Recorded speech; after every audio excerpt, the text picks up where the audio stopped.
안녕하세요. 아파트 금융톡의 건대남 김지수입니다. 여러분은 대출하면 어떤 게 먼저 떠오르시나요? 대출, 즉 빌린 돈이죠. 빌리는 것도 중요하지만 대출을 받은 금액을 잘 갚는 게 또 중요하겠죠. 그래서 오늘은 대출을 갚는 방식인 대출 상환 방식에 대해서 다뤄보려고 합니다. 은행에서 대출을 받으실 때 상품 설명서에 보면 이런 거를 쉽게 보실 수가 있으실 텐데요. 이게 무슨 뜻이냐? 대출 상환 방식을 쉽게 말하자면 이 대출은 이제 빌린 돈이죠.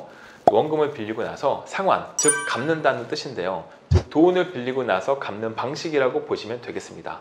돈을 빌리고 나서 어떻게 갚을 것이냐. 상환 방식을 어떤 걸로 선택하느냐에 따라 내가 내는 이자 금액도 달라질 수 있는데요. 대출 상환 방식은 크게 세 종류로 원금 균등 분할 상환 방식과 원리금 균등 분할 방식, 그리고 만기일시 상환 방식으로 나눠볼 수 있겠습니다. 총 세 가지로 각자 일장일단이 있으니까요. 제가 하나씩 천천히 설명 한번 드려볼게요. 예시도 좀 보여드리고요. 자, 첫 번째로 원금 균등 상환 방식에 대해서 알아보도록 하겠습니다. 여기서 원금은 이제 내가 빌린 원금이죠. 그리고 균등, 동일하게 나눠서 상환, 즉 갚는다는 얘기인데요. 즉 빌린 돈을 동일하게 나눠서 갚는 방식을 얘기합니다. 여기서 이제 원금 균등 방식은 이 대출 받은 금액을 대출 기간으로 동일하게 쪼개고 이자는 매회 남아있는 대출 원금 잔액에 대해서만 부과하는 방식이라고 할 수 있습니다. 즉 이제 매달 내가 원금을 낼수록 잔액이 점점 줄어들겠죠. 달마다 똑같은 금액을 갚아 나가지만 돈을 갚을수록 남아있는 대출 금액이 아까 얘기했지만 줄어들기 때문에 대출 원금 잔액에 대해서만 이자가 부과됩니다. 즉 납부 개월수가 많아질수록 이자 금액은 적어지겠죠. 원금을 계속 갚기 때문에 뒤로 갈수록 이자가 줄어든다는 장점이 있으나 이제 매월 갚는 금액이 조금씩 달라지는 부분이 있어서 이거 익숙하지 않은 분들께는 혼란스러울 수도 있습니다. 그리고 초기에 갚는 금액이 큽니다. 그 단점이 좀 있죠. 두 번째로 원리금 균등 상환 방식은요, 가장 많이 쓰는 보편적인 상환 방식인데요. 이제 원리금, 즉 빌린 돈과 이자를 합한 금액을 균등하고 동일하게 나눠서 상환을 한다는 얘기입니다.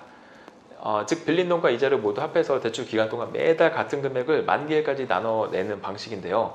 달마다 갚는 금액은 똑같지만 뒤로 갈수록 원금을 갚는 그 비율이 높아지고 이자는 점점 줄어들게 됩니다. 반대로 초기에 낼 때는 이자 부분이 크겠죠. 이 방법은 매월 갚는 금액이 같기 때문에 자금 수급 계획을 세우기에 용이해야 되는 장점이 있지만 이자 총액이 앞에 얘기했던 원금 균등 분할 상환 방식보다는 다소 좀 높을 수는 있어요. 또 대출 기간 초기에는 갚는 금액 중에 이자 비율이 아무래도 높다 보니까 점차적으로 원금 비율이 높아지는 구조이기 때문에 대출 기간 마지막에 원금 상환에 대한 그런 부담이 좀 크다는 것도 단점이라고 할 수 있겠습니다. 즉 나는 많이 낸 것 같은데 나중에 중간에 저 중도에 상환하려고 보면은 원금이 생각보다 많이 남아있을 수는 있어요. 월별 고정적인 수입이 보장이 되는 직장인분들이시라면 아무래도 매달 적정 금액을 꾸준히 갚아 나갈 수 있는 원금 균등 상환 방식이나 원리금 균등 상환 방식에 적합할 수가 있겠죠. 대부분 원리금 균등 상환 방식을 금융사에서 선호합니다. 자, 세 번째로 만기 일시, 즉 이 거치식 상환 방식인데요.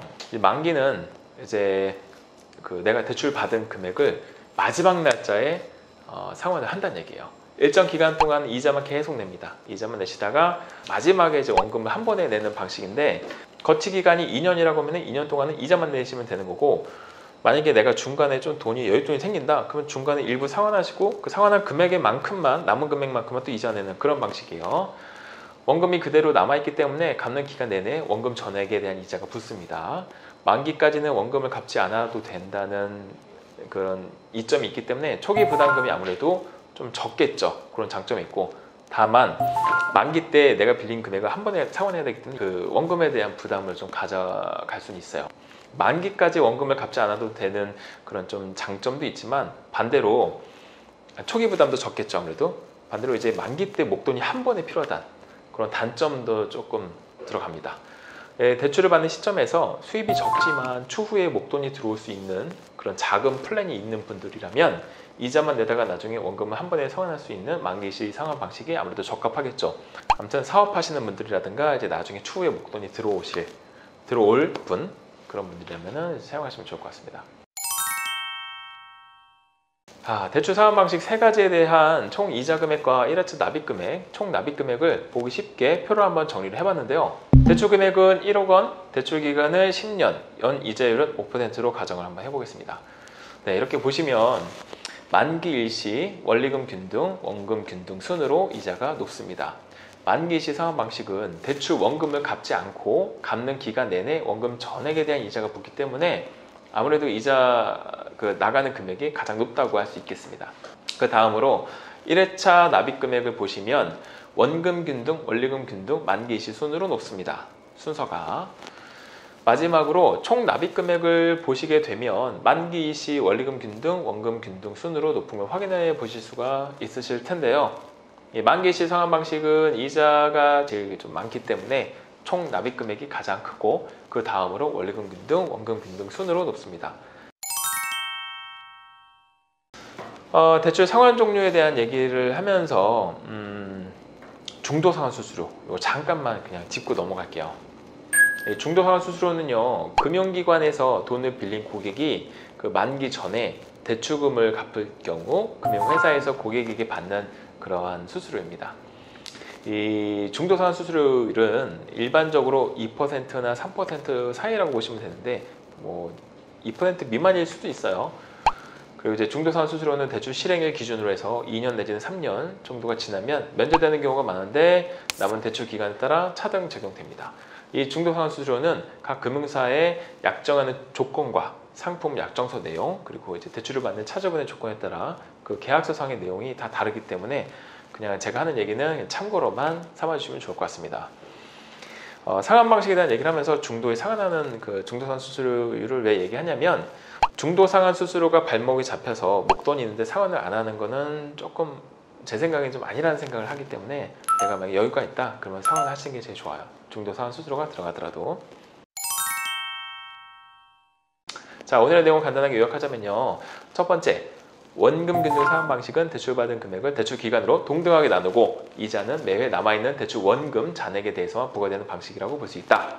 두 번째, 원리금 균등 상환 방식은 원리금, 즉 대출 원금과 이자를 모두 합산해 대출 기간 동안 매달 같은 금액을 만기일까지 나누어 갚는 상환 방식이다.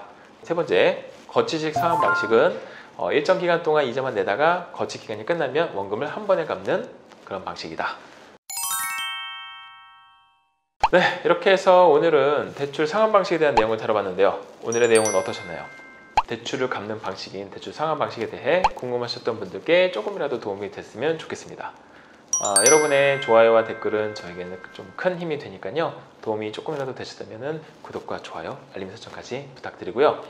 다뤄봤으면 하는 내용이 있으시다면 아래 댓글로 남겨주세요.